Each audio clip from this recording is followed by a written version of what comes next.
conversado, a questão do suicídio, né?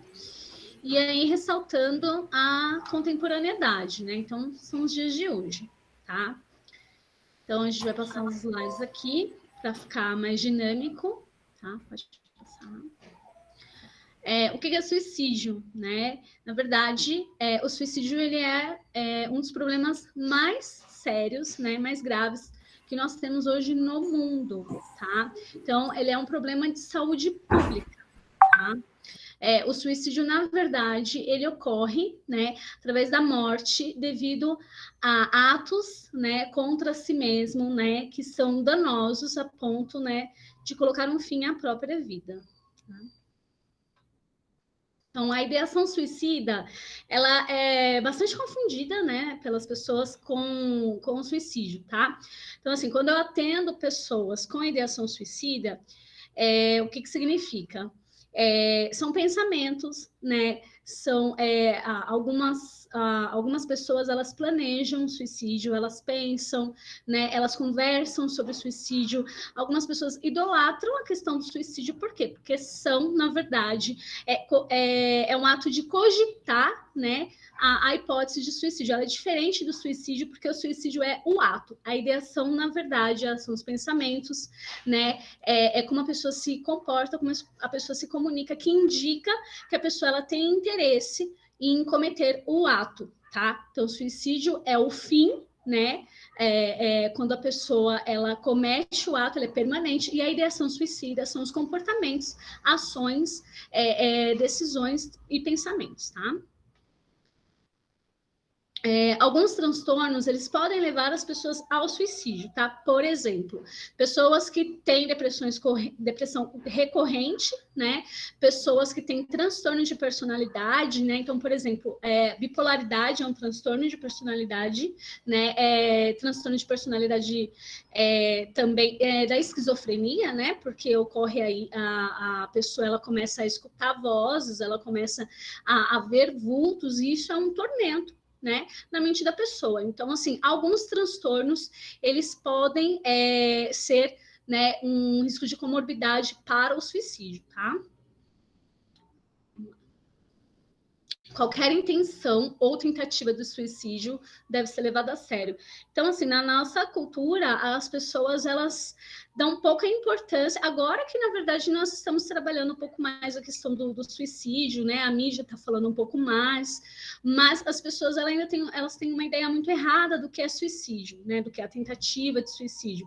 Então, as pessoas falam, mas quem quer se suicidar não avisa, a pessoa vai lá e faz. Isso, na verdade, é um erro muito comum, né, de pensamento, porque a pessoa, quando ela quer se suicidar, na verdade, ela não quer matar a própria vida, tá? Ela quer matar a dor emocional, é uma dor afetiva, há algo na vida dela que não está dando certo no momento que ela quer acabar com aquilo, tá? Não a vida necessariamente. Então, as pessoas, elas podem tanto comunicar, né, com algumas brincadeiras, né, algumas conversas que levem à ideação suicida, né, elas podem apresentar no comportamento, né, então um comportamento mais embotado, que é um comportamento mais fechado, a pessoa ela deixa de interagir com a sua rede de amigos, né, com a sua família, então pessoas que passam mais tempo sozinhas, né, ou até mesmo pessoas que mudam, né, a questão do comportamento no ato de comer, no ato de agir.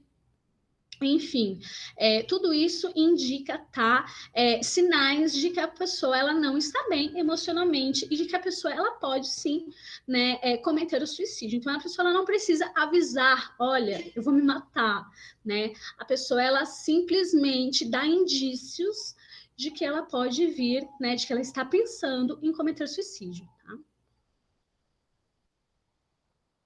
Então, alguns mecanismos, né, como eu falei, né, representam a face do suicídio, que na fala, né, às vezes a pessoa desabafa, né, não aguento mais essa vida, né, uma brincadeira, né, então vou me matar, não deu certo isso, vou me matar. Às vezes uma brincadeira tem muita intenção suicida, tá? Um comentário, um ato impulsivo, às vezes as pessoas, elas, principalmente quando tem transtorno de personalidade borderline, elas se cortam, tá? E isso é um ato impulsivo, tá bom? Ou até mesmo as pessoas pedem ajuda mesmo, né? É preciso oferecer suporte. O que é o suporte, né? É uma escuta amiga sem julgamentos, tá? Então, se vocês perceberem, né, qualquer pessoa com comportamento, né, dos quais a gente descreveu, né, conversou agora há pouco, ofereça suporte, né? Como? Você não precisa ser um especialista para acolher aquela pessoa, tá? A partir do momento que você escuta o que aquela pessoa está dizendo, né, que você oferece uma conversa sem julgamentos, procura entender, né, procurar dar atenção para aquela pessoa. Por quê? Porque a pessoa que quer se suicidar, na verdade, ela passa pela intenção de impulsividade, né? E se naquele momento ela tiver um suporte, né, a impulsividade, ela passa. Tá? E aí a pessoa ela pode ter a oportunidade de obter aí um suporte, tá? Uma palavra amiga, um carinho, um conforto naquele momento que a faça esquecer, pelo menos naquele momento, né, da ideação suicida, tá? Coloquei aqui um slide sobre tecnocentrismo, por quê? Porque a gente está muito envolvido agora na tecnologia, nós estamos na época do tecnocentrismo, tá? Então, assim, por conta desse avanço tecnológico, né, das redes sociais, né, de mostrar a vida, né, conforme a gente quer que ela seja, né, porque às vezes a pessoa não está vivendo aquilo, mas ela quer mostrar que ela está, e somos muito cobrados em relação a isso, ou seja, o fracasso não tem espaço nos tempos de hoje em dia, tá? Então as pessoas estão sempre competindo entre si, e isso leva a saúde mental das pessoas a ficar bem debilitada, tá? Então, assim, o tempo ele passa mais rápido, né? As coisas que a gente faz são de uma forma mais acelerada, as cobranças são maiores hoje em dia, né? E o jovem ele já entra nesse mundo de responsabilidades, de cobranças, né? Então, a saúde mental da pessoa ela pode sim vir a ficar mais fragilizada, tá? Ô, Pri, Oi? posso te interromper para fazer uma perguntinha? Pode? A aluna Thalita, do terceiro ano do ensino médio, ela perguntou assim: por mais que desabafar com alguém de confiança ajuda, ainda é importante a ajuda de um profissional? Ah, com certeza. Com certeza, porque geralmente as pessoas com ideação suicida, né, elas podem estar passando por um problema muito mais intenso, né, do que a gente imagina, porque não é só uma ideia, né? Às vezes a pessoa ela pode estar passando por um problema de separação, né, dos pais, algum transtorno, né, envolvido aí nas questões, né, da psicose, como eu mesma havia falado, né, depressão. Então, assim, a escuta, ela ajuda, tá? Ela é uma ferramenta de ajuda, mas o profissional, ele vai ajudar no desenvolvimento daquela pessoa frente às suas emoções, frente às suas problemáticas, para que ela consiga se fortalecer e passar por essa situação de uma maneira saudável, tá? Podemos? Vamos lá. A pressão das mídias. Realmente o que eu tinha falado, né, da época do tecnocentrismo, tá? Que nós estamos numa sociedade que prega muito sobre a inclusão, né? Então, só que, na verdade, a gente cede para a exclusão, tá? Ainda assim há preconceito, ainda assim há estereotipação, entendeu? E o que que acontece, né? As pessoas elas ficam inseguras quanto a si mesmas, tá? Então afeta fisicamente, emocionalmente e psicologicamente, tá? No âmbito da saúde dessas pessoas. Então o trabalho ele tem tomado grande parte da nossa vida, tá? Então, ou seja, nós temos menos tempo para fazer aquilo que nos dá um prazer, para estar com nossas famílias, nossos amigos, né?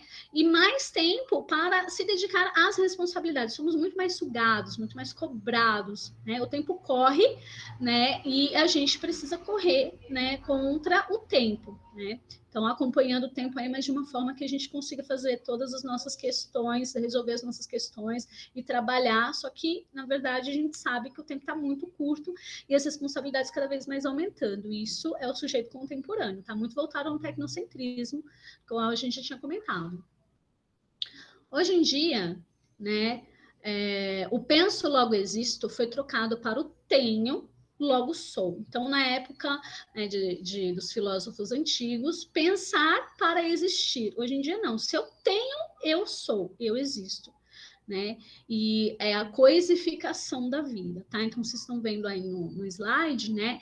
Quanto mais as pessoas elas têm, mais elas representam algo, tá? Então, a questão da simplicidade, coisas simples da vida, pouquíssimas pessoas ligam para isso, tá? É mais pelo ter, pela questão do ter para ser, acontecer e aparecer, tá? Então, o mercado, o consumo, ele coisificou o sujeito. Então, hoje você é julgado por aquilo que você tem, né? Não por aquilo que você é, por aquilo que você faz, mas simplesmente pelo que você pode proporcionar na sociedade, para as pessoas, tá? Então, o CVV, eu já fui voluntária no CVV, né, o ano passado, tá? E é um projeto bem legal, tá? Ele não é governamental, então é uma ONG, tá? Que tem como objetivo a valorização da vida. Ou seja, se você está passando por um problema muito, né, muito sério, muito complicado, até mesmo questões simples, mas que para você está sendo incômodo naquele momento, né? E você pode, né, ligar no CVV, se não me engano é 188, né? E aí você vai ter uma pessoa, né, que vai te escutar naquele momento. Claro que não é um profissional psicólogo, tá? Tem alguns psicólogos, né? Mas eles não vão fazer uma escuta terapêutica no sentido de desenvolvimento, tá? De uma sessão de psicoterapia. Eles vão te ajudar naquele momento na escuta, tá? Então você vai contar o seu problema, né? Você vai ter a presença da pessoa do outro lado da linha para conversar, tá? E para que você tenha um alívio instantâneo, né, daquela problemática, tá? Então é bem legal aí o CVV, tá? Próximo. Eu coloquei um slide que estarei aqui por você, né? Porque infelizmente a maioria das pessoas com risco de suicídio, elas não buscam ajuda, tá? As pessoas, hoje em dia a psicologia está sendo um pouco mais conhecida, reconhecida, né? Mas as pessoas ainda têm muitos tabus, muito preconceito, né? Com psicologia, até mesmo com o psicólogo, com o psiquiatra, tá? Eles não veem como uma ferramenta de ajuda, né? Muitas pessoas ainda pensam que psiquiatra e psicólogo é para loucos, mas na verdade não, nós somos ferramentas de ajuda para que vocês consigam se desenvolver ali naquele ponto da vida que não está dando muito certo, você não está conseguindo sozinho, tá? Então esse é o apoio em que ele é ofertado para as pessoas poderem se desenvolver. Muito bom. Pri, deixa eu só te interromper mais uma vez. Oi. A Nicole, do segundo ano, ela está perguntando assim, que tipo de problemas são mais comuns em uma consulta? Quando eu vou atender um paciente, os problemas mais depende muito, tá, do público, né, da faixa etária, entendeu? Porque a maioria das pessoas que me procuram é questão relacionada à depressão. Hoje em dia, tá, com a pandemia, as pessoas elas estão perdendo a sua estrutura financeira, tá? Então, elas me procuram porque perdeu o emprego, a mulher, enfim, houve a separação dos pais, ou o marido está abandonando a esposa, porque, enfim, eles estão mais tempo juntos em casa, né? E aí, assim, o que mais tem acontecido hoje em dia, tá? É a questão da depressão, tá? Tem outras comorbidades também, né, como a esquizofrenia, né, mas a depressão, ela tem aumentado, né, num quadro aí realmente assustador, tá? Porque as pessoas, elas estão se deparando com as suas limitações e isso tem causado, né, um impacto muito grande. Podemos? Como identificar, tá? Então, quando a pessoa ela fala sobre morte, tem mudança de comportamento, isolamento, que foi o que eu tinha comentado anteriormente, tá? Tristeza significativa e apatia. O que é apatia? É que a pessoa ela não se importa muito, às vezes o mundo está caindo lá fora, a pessoa não demonstra nenhuma emoção, né? E isso é uma apatia, tá? Quando a pessoa tem a desesperança, né? Ou seja, a pessoa não consegue, né? Não visualiza a solução para o seu problema, tá? Então, a falta de sentido na vida, né? Então, às vezes a pessoa ela não tem uma perspectiva de vida, ela não faz planos para a vida, né? Então, comportamentos impulsivos, né? Ou seja, os cortes, né? Algumas pessoas se cortam, né? Principalmente quando são adolescentes, tá? Eles têm a questão de se cortar é muito comum. Tá? Principalmente no transtorno de personalidade borderline, né? Porque os afetos eles são muito intensos, tá? Então, os cortes, atravessar, às vezes coisas simples, atravessar a rua sem olhar o farol, entendeu? Pequenos comportamentos que envolvem risco à vida, eles demonstram sim, tá? Intenção de suicídio. Não é uma regra, tá? Mas é muito comum. Os fatores de riscos, né? A depressão, a esquizofrenia, transtorno de personalidade, abusos sexuais ou outros traumas, né? Então, assim, hoje eu atendo cerca de 84 mulheres na clínica onde eu trabalho. E, assim, uma grande porcentagem, né, 80% delas já foram abusadas sexualmente, né, na infância ou até mesmo na adolescência, tá? Então, isso é um fator de risco, porque a pessoa, ela perde o sentido da vida, né? Ela fica... a vida dela é como se fosse somente aquele acontecimento. É um trauma mesmo, e a pessoa não consegue lidar, tá? O abuso de álcool e drogas também, né, é um fator aí de risco, tá? E lutos complicados. O que seriam lutos complicados, né? A gente sabe que o luto, né, a perda, né, a morte faz parte da vida, mas algumas pessoas elas não conseguem desenvolver a vida após uma perda. Então elas permanecem aí, né, pensando na pessoa ou vivendo como se a pessoa ainda estivesse entre nós por muito tempo, né? Isso se torna uma melancolia, tá? A melancolia é quando a pessoa não consegue realmente ver a sua vida depois que perdeu aquilo que ama, alguém que gosta, e o luto ele pode ser devido a várias questões, desde a perda do emprego, a perda de um amigo, separação dos pais, ou separação do cônjuge, né? Até mesmo a morte de um ente querido, tá?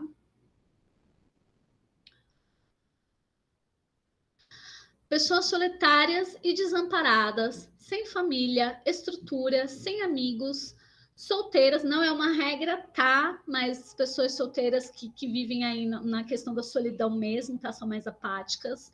E desempregadas, ou seja, hoje, como a gente está falando, né? A questão aí da pandemia, que mudou a estrutura social, né? Elas são mais propensas ao suicídio. Sim, é um risco do suicídio, tá?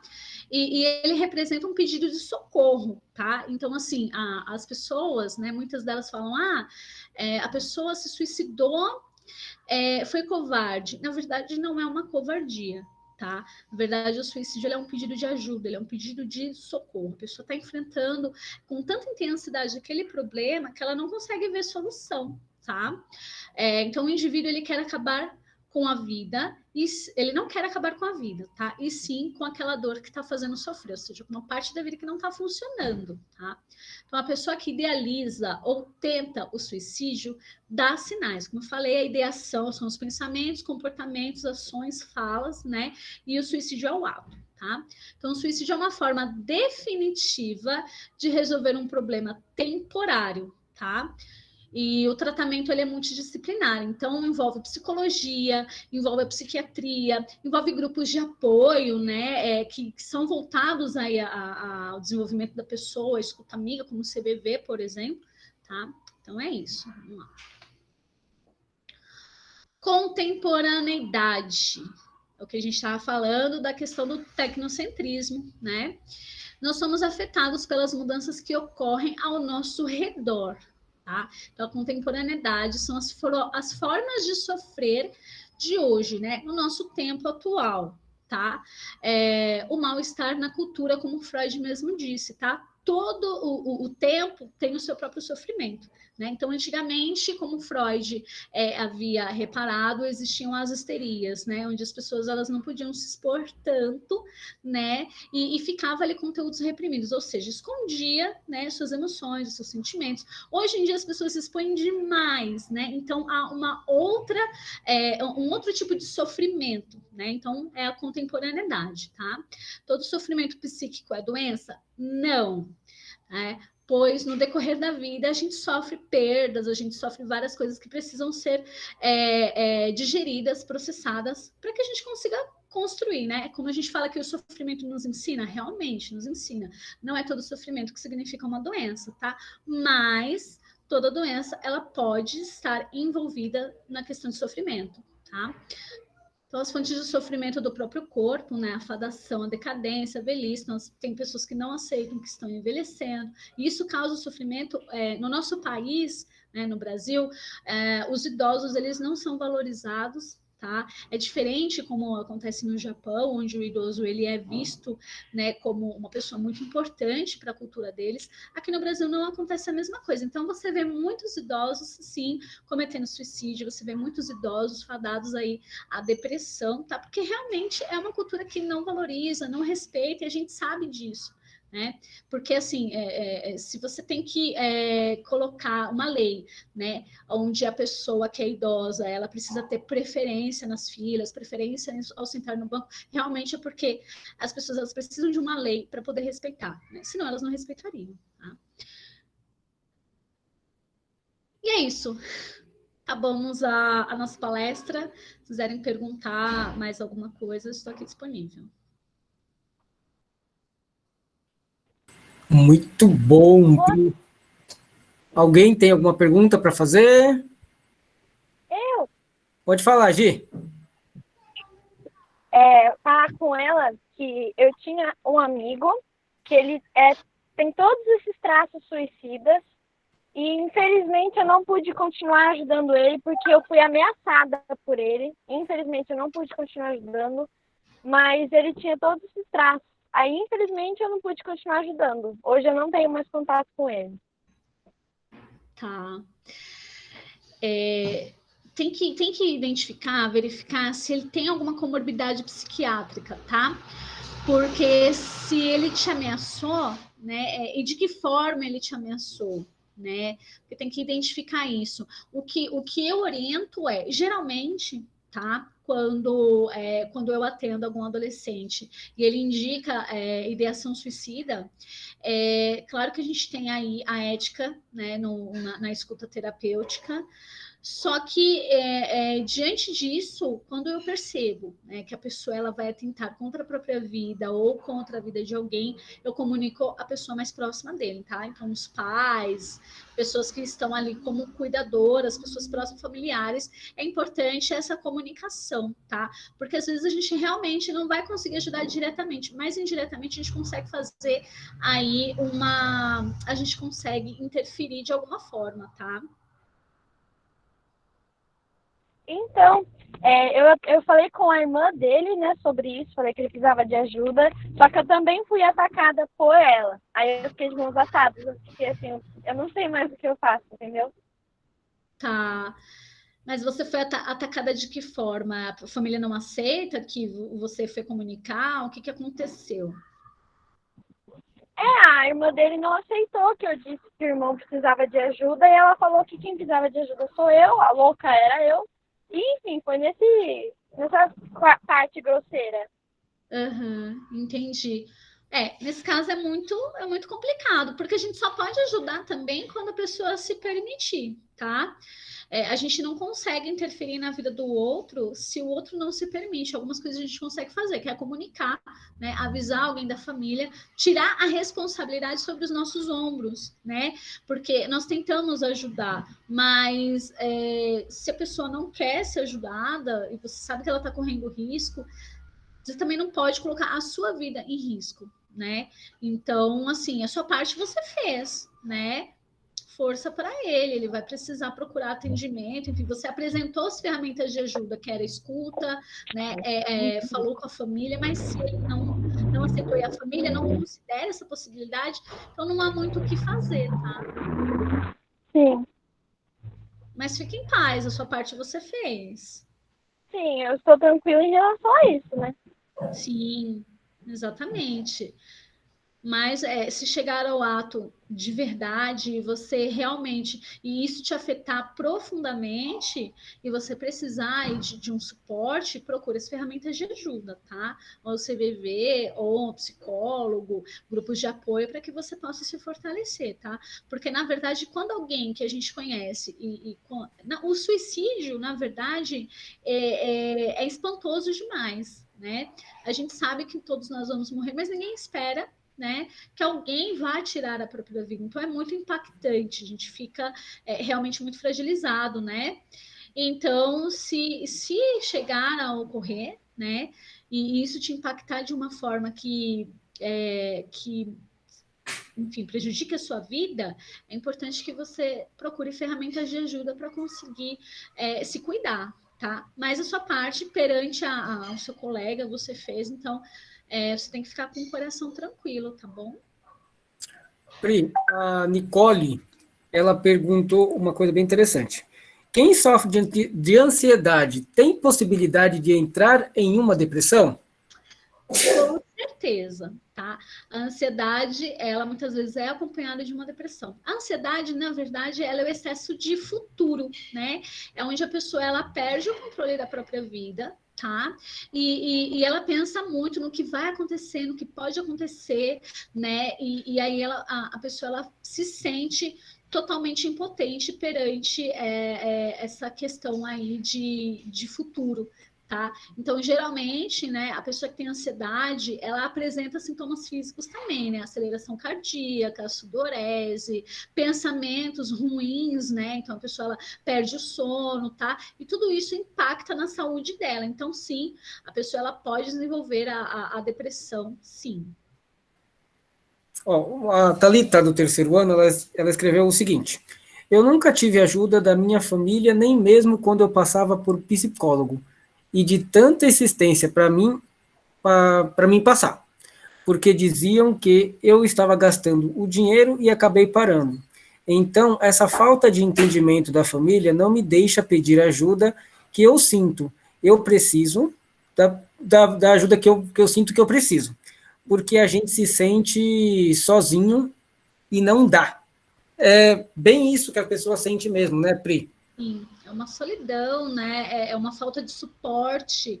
E ainda mais quando a família parte para essa questão do abandono, né? Quando a família não entende o trabalho psicoterapêutico, isso prejudica muito o andamento das coisas, tá? Então a pessoa realmente ela se sente muito sozinha, né?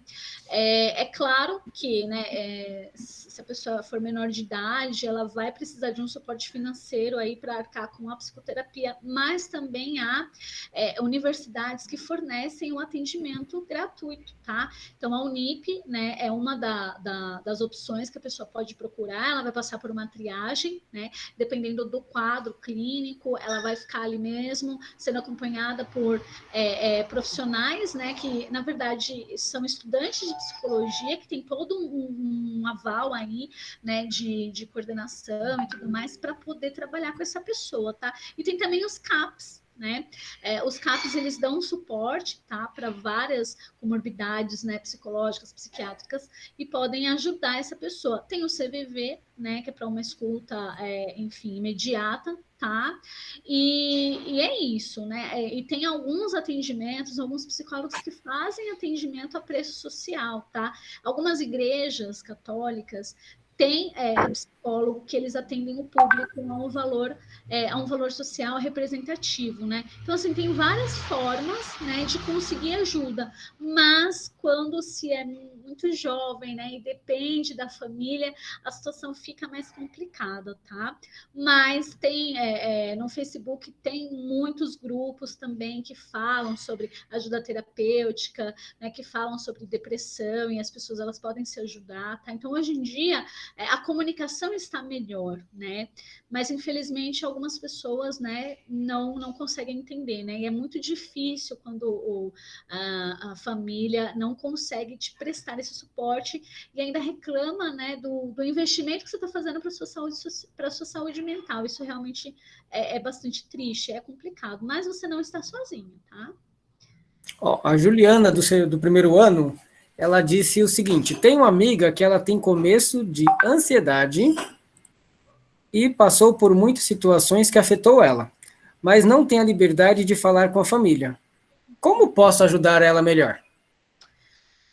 Tá, sendo a escuta, né, em que a gente estava conversando, tá? Assim, você não vai conseguir, você não vai ter as técnicas de um profissional para desenvolvimento dessas questões com ela, tá? Mas o apoio afetivo, ele é muito importante, tá? E é como eu falei, às vezes você pode acompanhar ela em CAPES, né, em universidades que forneçam, né, um atendimento gratuito, né, de psicólogos para o público, tá? Mas o afeto e o entendimento, eles são primordiais, porque a pessoa, quando passa por muitas coisas, elas precisam, elas se sentem mais sozinhas, né? Se sentem vulneráveis, e o afeto, né, é muito importante, né? Às vezes a gente percebe que o abraço, né, o abraço e a presença do amigo, eles são muito terapêuticos, tá?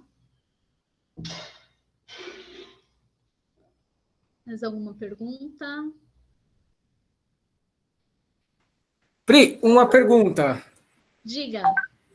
No ato de trabalhar como psicólogo, você pode contar para nós a sua visão como psicólogo, ou contar uma experiência de uma pessoa que procurou você e conseguiu ajuda, e de uma pessoa que procurou você e ela não quis ser ajudada? Sim. Primeiro eu vou falar de um paciente que eu tive, né? Ele tem um quadro, né, de esquizofrenia. Então eu comecei trabalhando com ele, né? E assim, outros profissionais tinham marginalizado ele. Quando eu falo marginalização, tem muitos psiquiatras que são ótimos, mas tem outros que são eles coisificam mesmo, tá? O paciente, e aí o paciente sai ali do consultório se sentindo uma patologia ambulante, tá? Então foi o que aconteceu com esse meu paciente. Ele tem 18 anos, tá? Então ele vem de uma família evangélica, acredito que era Testemunho de Jeová, se eu não me engano, e ele tinha muitos tabus, né? E muitas questões sexuais, né? Que ele tinha muita vergonha, né? Então, assim, ele se sentia muito sozinho, porque a família não dava credibilidade, né? Pelo menos levava ele nas minhas consultas, então isso já é uma ajuda, né? Mas ele chegou, assim, bastante estraçalhado emocionalmente, né? Por quê? Porque ele veio com diagnóstico de esquizofrenia, né? E sem solução. Porque assim, gente, a esquizofrenia ela não tem cura, tá? Mas ela tem tratamento, tá? Então, quando ele chegou no consultório, né? Isso foi uma história de não muito sucesso, tá? Mas para vocês entenderem que o psicólogo, às vezes a gente precisa passar por essas situações de impotência também, porque faz parte do nosso desenvolvimento como profissional, da nossa experiência, para que a gente consiga ajudar outras pessoas, né? Mas eu vou chamar ele de Éder, né? O Éder chegou no consultório, né, bastante fragilizado, porque ele tinha taxado de esquizofrênico. Depois de 3 meses trabalhando com ele, né, a gente conseguiu desenvolver algumas coisas. Então, ele tinha muita culpabilização por ser da igreja, por ter pensamentos voltados à sexualidade, enfim, que é muito normal nessa idade, tá? Por mais que você seja, que você tenha uma religião, que você tenha uma cultura aí, né, é muito normal, tá? Depende, claro, de como que você vai usar essas ferramentas, né? Mas foi bastante complicado, porque eu era a pessoa para ele que era a única que dava atenção, né? Que não tratava ele como um objeto de estudo, né? Que na verdade se preocupou com as questões dele, que estava trabalhando o desenvolvimento emocional dele. Só que ele se apaixonou, né? E foi muito complicado, porque ele viu em mim a única pessoa, né? É como se fosse a salvadora dele, a única pessoa que entendesse os sentimentos dele, que entendesse as necessidades dele, e isso prejudicou o tratamento, né, psicoterapêutico, porque ele não conseguiu desvincular as emoções de afeto, né, das emoções que ele tinha por mim, né? E eu posicionei ele, né? Falei, olha, eu entendo, né, que você esteja apaixonado, né, pela minha figura como psicóloga, Mas essa paixão que você sente, na verdade, ela tem muito a ver com os cuidados que nós estamos trabalhando juntos, tá? Então, não é uma paixão, é um sentimento idealizado, porque a sua família não te escuta, né? Você foi taxado com uma patologia muito séria, muito grave, e as pessoas começaram a te marginalizar por conta disso, e aqui no set terapêutico você encontrou recursos, né, de alívio. Mas, infelizmente, ele não entendeu e começou a desenvolver, né, um quadro mais complexo, porque assim, o esquizofrênico, na verdade, ele tem essa sensação de estar sendo perseguido, né, de aniquilação, em que alguém vai fazer mal. Então, assim, se você fala algo para ele, ele acha que é muito pessoal, que é com ele mesmo, sabe, que você não gosta dele, que você não o deseja por perto. Então, foi muito difícil, eu precisei encaminhar ele para um outro profissional, né, para que ele conseguisse terminar o tratamento dele e eu não prejudicasse o andamento da psicoterapia, porque por mais que eu quisesse ajudar, naquele momento eu estava de mãos atadas, né? Porque não consegui, né? Fiz o que pude, mas pelo quadro de saúde mental dele não foi possível continuar. E teve um outro caso, né, de uma paciente minha que ela chegou também muito arrasada, porque a mãe dela era uma pessoa muito difícil com ela, uma pessoa que cobrava muito dela, elas tinham muitos conflitos, e ela sentia muita culpa, né? Porque ela sentia raiva da mãe. E muito comum, tá? Quando você tem conflitos com alguém, esse sentimento de raiva, porque nós somos seres humanos, nós sentimos raiva, sentimos amor, sentimos desejo, prazer, tristeza, e ela não conseguia lidar com essa raiva. No fim, estudando o caso dela por aproximadamente 3 meses, eu consegui perceber que a mãe dela tem transtorno de personalidade, né? E aí eu consegui, nós conseguimos juntas, né, desenvolver mecanismos de defesa para com a mãe dela. Ou seja, o desligamento emocional. Então, assim, quem tem transtorno de personalidade é muito difícil de se conviver. E a mãe dela tem um transtorno de personalidade narcisista. Então, ela disputava o tempo todo com essa garota, né? Ela maltratava essa garota, era o jeito dela de amar, mas na verdade era um amor que era voltado só para ela mesma, né? E aí a gente conseguiu trabalhar juntas, né? Desenvolvendo aí o bloqueio emocional. O que é o bloqueio emocional? É você amar a pessoa, né? Mas perceber que aqueles comportamentos que a pessoa está tendo perante a você, eles, na verdade, fazem parte de uma patologia, né? E que você não pode mudar, e que não é sua culpa, e que você não é responsável pela vida daquela pessoa, você não é responsável por aquilo que ela está fazendo, ou por aquilo que ela está produzindo, né? Para que você sinta, tá? E aí as coisas começaram a ficar mais leves para ela. Hoje ela consegue conviver com a mãe dela, porque assim, ela tinha passado por vários psicólogos e todos eles falavam: você tem que mudar. Como que ela ia sair da casa da mãe, né?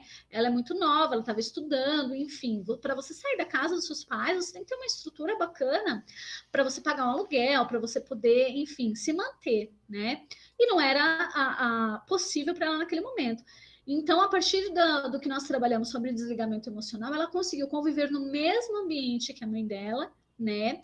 Só que fazendo o desligamento emocional, cuidando das suas próprias emoções, entendendo que ela e a mãe dela são pessoas totalmente diferentes, porém estão ligadas aí pela questão da afetividade mãe e filha, tá?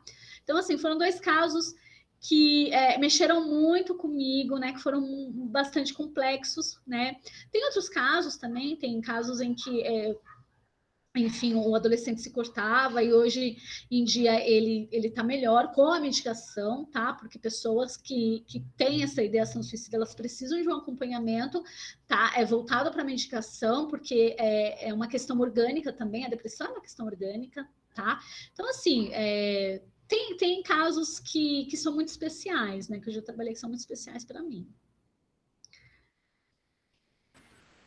E, assim, Pri, como profissional da psicologia que você sabe se tem alguns casos de depressão, de ansiedade entre os próprios psicólogos e como que eles tratam com isso, como que eles se dão com isso? sim, é muito comum também, tá? Porque nós somos seres humanos, né? Nós temos os nossos traumas, as nossas histórias de vida, né? Então, assim, há, né, psicólogos que convivem com a depressão, né? Depois eu vou até disponibilizar para vocês um vídeo, tá? Que fala sobre as nossas questões, as questões do paciente, tá? E aí, o que acontece?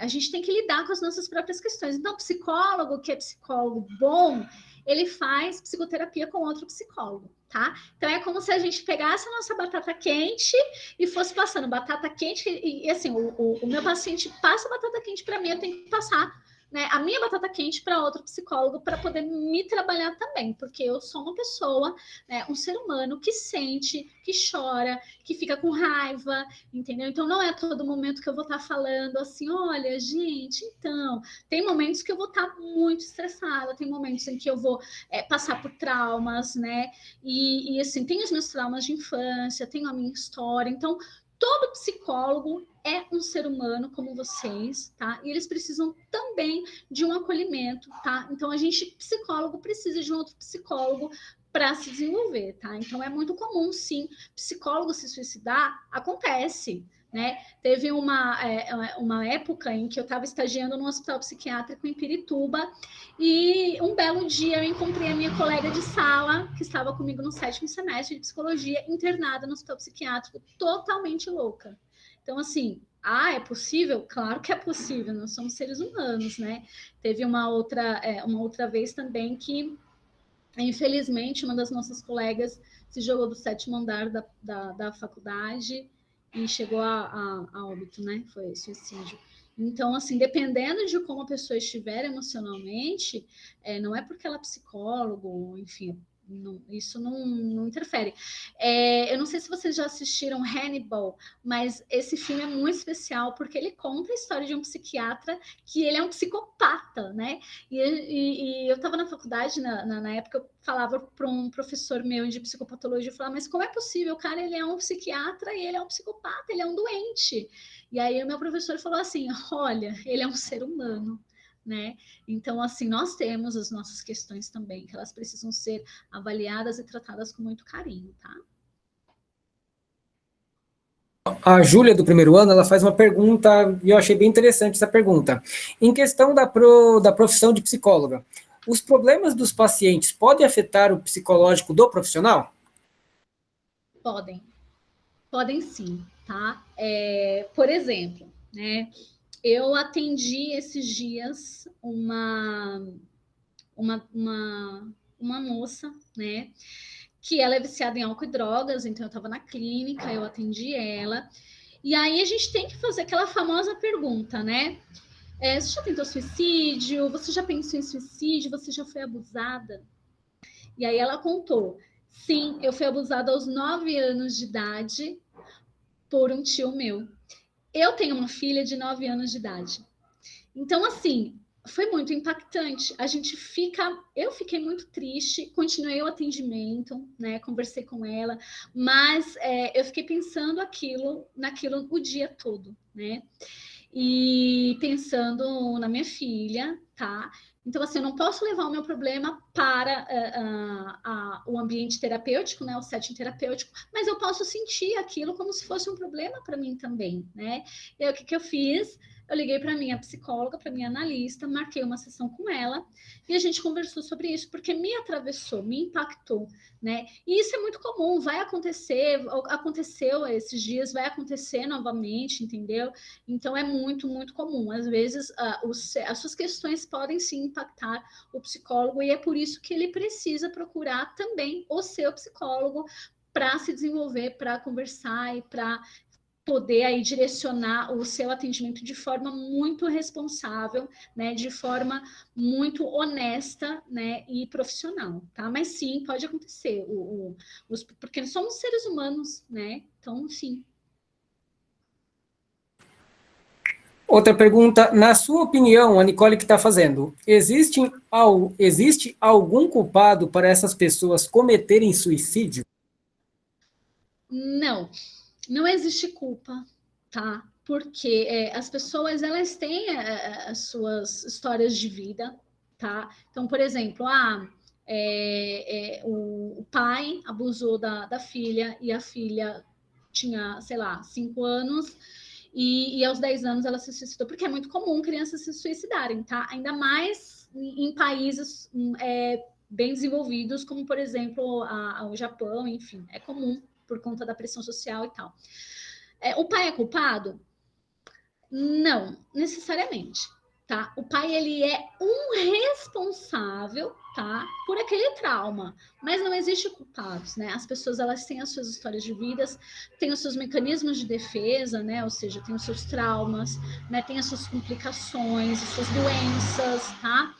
E não existe culpados, né? Há responsabilidades, tá? Porque nós somos responsáveis pelas nossas decisões, nós somos responsáveis pelas nossas próprias vidas. Mas um culpado, a gente não pode dizer que é um culpado, tá? Porque é uma série de questões, né? E as doenças, as doenças psiquiátricas e tudo mais, tá passando um carrinho de gás aqui, mas acho que vocês conseguem me ouvir, né? O que acontece? Não existem, para finalizar, né? Não existem culpados, tá? Mas existem fatores que podem ser responsáveis, né? Uma série de fatores responsáveis aí por um quadro clínico que leve a pessoa ao suicídio. Tá? A Giovana, do primeiro ano, ela está perguntando quais você diria serem qualidades necessárias para se tornar uma psicóloga ou psicólogo, se for um homem? Nossa! Bom, primeiro de tudo, você tem que ter empatia, né? O que é empatia? É você conseguir, né, se colocar como ser humano no lugar do outro, né? Às vezes você não passou por aquela situação que aquela pessoa está passando, mas você sente, você consegue entender que aquilo é muito difícil para ela, entender que aquilo é especial para ela, que é a história de vida dela, né? Que ela tem o direito de sentir aquilo, que ela tem o direito de ficar triste, entendeu? Então, a empatia é primordial. Gostar de estudar, porque, cara, psicólogo estuda muito, né? Psicólogo estuda demais, entendeu? Então você tem que gostar de estudar, você tem que gostar de pessoas. Você tem que gostar de pessoas, porque senão você não vai conseguir desenvolver uma boa psicoterapia com o seu paciente, tá? Você tem que gostar de pessoas, tem que gostar de estudar, você tem que ser empático, você tem que ser interessado, né? Você tem que, enfim, você tem que saber ouvir, tá? Sem julgamentos, entendeu?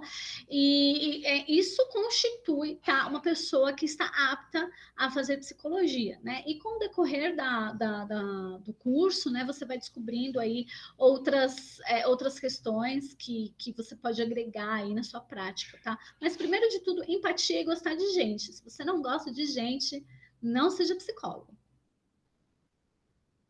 A Thalita, do terceiro, ela disse assim, como psicóloga, acredita que a série 13 Porquês, ou 30 Reasons Why, abordou de forma correta a questão tanto do suicídio como outras questões psicológicas? Você acredita que a série, ela realmente falou exatamente aquilo que acontece, ela caminha de uma forma correta, ou é muito mais uma questão fictícia?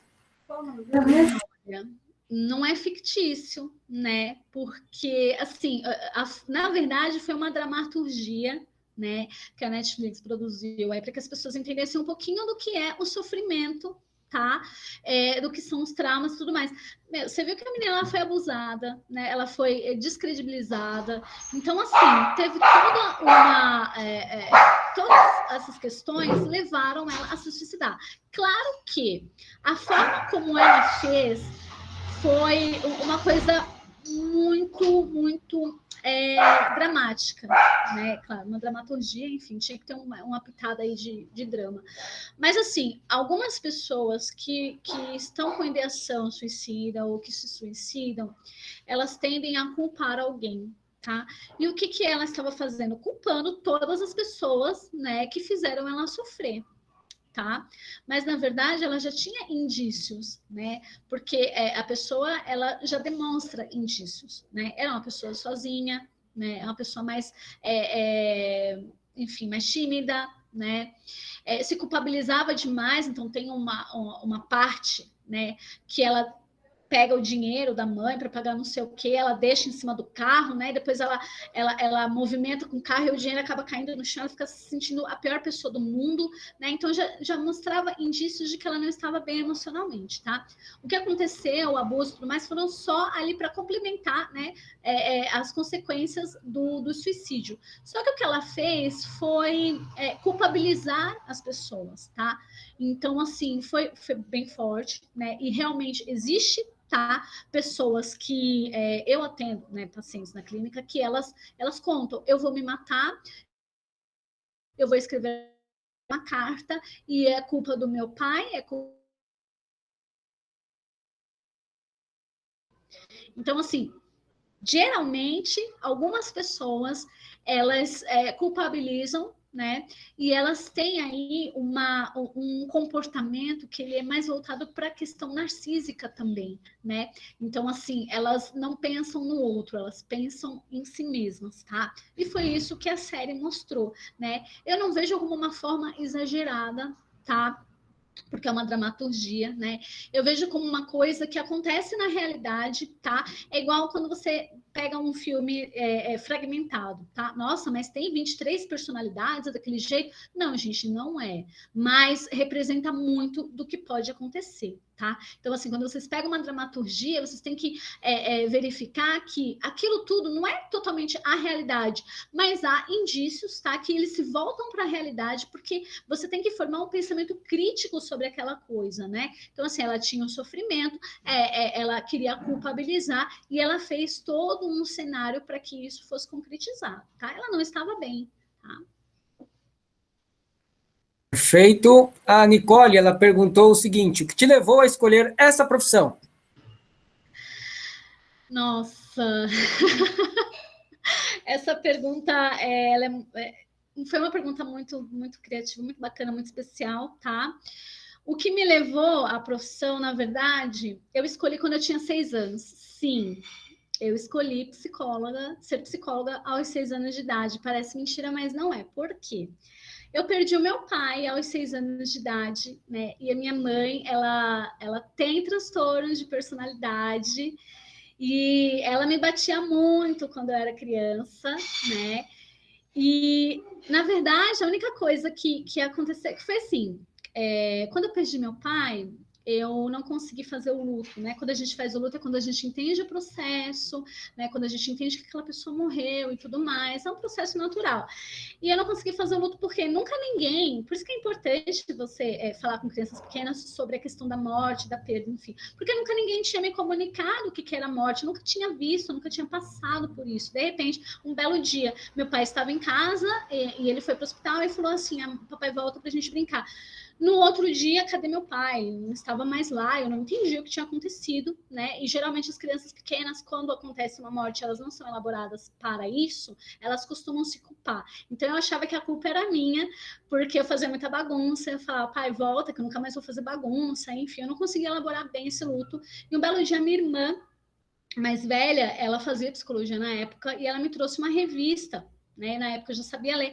Na verdade, ela trouxe a revista para minha mãe, a revista ficou lá e quem leu fui eu, né? Então dizia sobre luto, né? E psicologia e luto. Era mais ou menos assim. Eu lembro que era uma revista com flores amarelas e tal. E eu li tudo. E eu queria fazer aquela dor passar, né? Aquela dor que é a volta, meu pai não volta e tal, ninguém explica, meu pai morreu, o que aconteceu? E a minha mãe muito, muito violenta e tudo mais, e eu achava que a culpa era minha, porque meu pai morreu, e eu queria fazer a dor passar, a dor da saudade passar. E quando eu li aquela revista, eu pensei, eu quero ser psicóloga para fazer a dor passar. Então, assim, foi muito na infância mesmo e tal. E aí os anos foram passando, né? E aí eu tive a minha filha, só que durante esse processo eu tive uma depressão pós-parto muito complicada, que se estendeu durante 3 anos. E eu fiz acompanhamento psicológico, né? E aí eu tive certeza que eu queria fazer psicologia. Então foi assim que eu escolhi, foi na base da dor mesmo, né? Na base do sofrimento, que eu vi que eu queria fazer psicologia, mas na época eu achava que eu ia fazer psicologia para me me desenvolver, para me ajudar. E, na verdade, eu percebi que você faz psicologia, não é para se ajudar, porque, assim, cada um tem as suas questões, e, enfim, se você não fizer terapia também, não adianta nada você fazer psicologia. Você vai saber a técnica, mas você não vai estar desenvolvido o suficiente para poder pegar a dor do outro, transformar em solução, tá? Perguntinhas assim, bate pronto. Qual é a parte mais interessante de estudar psicologia? E a Renata, do 7º ano, perguntou: ser psicóloga é difícil para você? Olha, qual é a parte mais interessante? Tá. A parte mais interessante de psicóloga.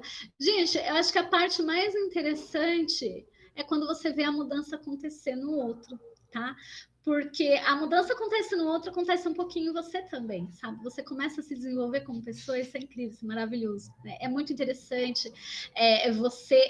Eu adoro, eu sempre amei ouvir histórias, né? O meu avô, ele era uma pessoa que a gente sentava assim, né, no chão de casa, e ele me contava histórias da juventude dele, mas eu sempre amei, né, ouvir histórias.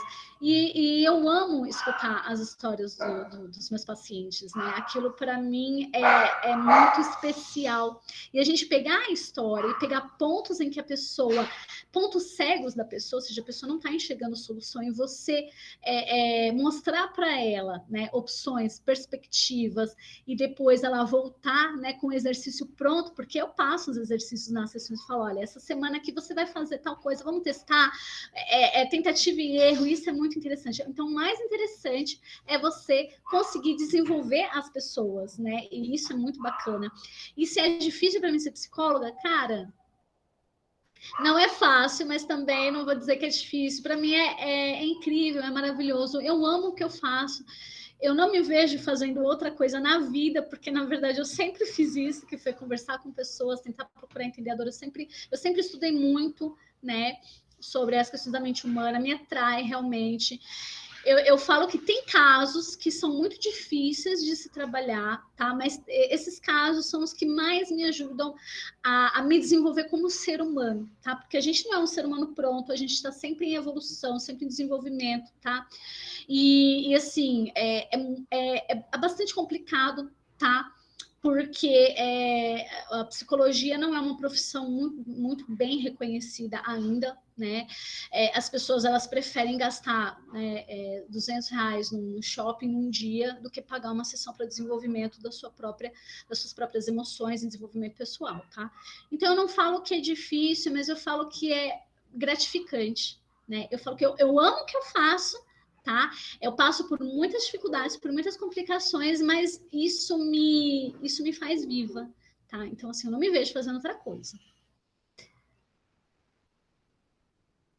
Tá aqui, perfeito. Pri, muito obrigado. Pessoal, obrigado pelas perguntas que você fizeram. Acredito que a Priscila, ela adorou. Você quer finalizar, Pri, falando alguma coisa pro pessoal?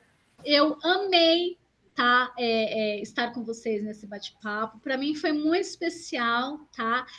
Eu estava bastante apreensiva, porque uma coisa é você dar uma palestra para 200, 300 pessoas na Unip, na Semana de Psicologia, outra coisa é falar com adolescentes, né? Eu já atendo adolescentes, mas eu sei que vocês têm aí uma perspectiva muito grande, e para mim foi incrível, foi maravilhoso. Vamos fazer mais vezes, bater outros assuntos aí, né? Conversar sobre outros assuntos, eu acho que é muito bacana. Qualquer dúvida que vocês tiverem, que forem surgindo dúvidas, pode passar para o Pro, que ele me passa, eu vou respondendo na medida do possível, tá bom? Pri, muito obrigado. Eu sei que seu tempo ele é muito corrido aí, você deve estar doida já para comer, já atender outras pessoas, mas realmente... Outra palestra, 5 horas da tarde. Eu vou disponibilizar o link para vocês pelo Instagram. Ah, beleza. Aí eu repasso para o pessoal. Mas realmente, muito obrigado. Foi assim... Foi muito rico. Eu aprendi algumas coisas que eu não sabia. Comecei a ver algumas coisas que foram realmente bem interessantes. Parabéns. Não vou dizer para o pessoal que eu dei aula para a Priscila um tempo atrás, mas eu dei aula para ela, tá, gente? É verdade. O melhor professor que eu já conheci na vida. Obrigado. Eu tenho muito carinho por esse Pro. Cuidem bem dele, tá? Obrigado, gente. Pessoal, o formulário já está aberto para que vocês possam fazer as respostas, tá bom? E Pri, muito, mas muito obrigado Obrigada. mesmo. Beijo para vocês.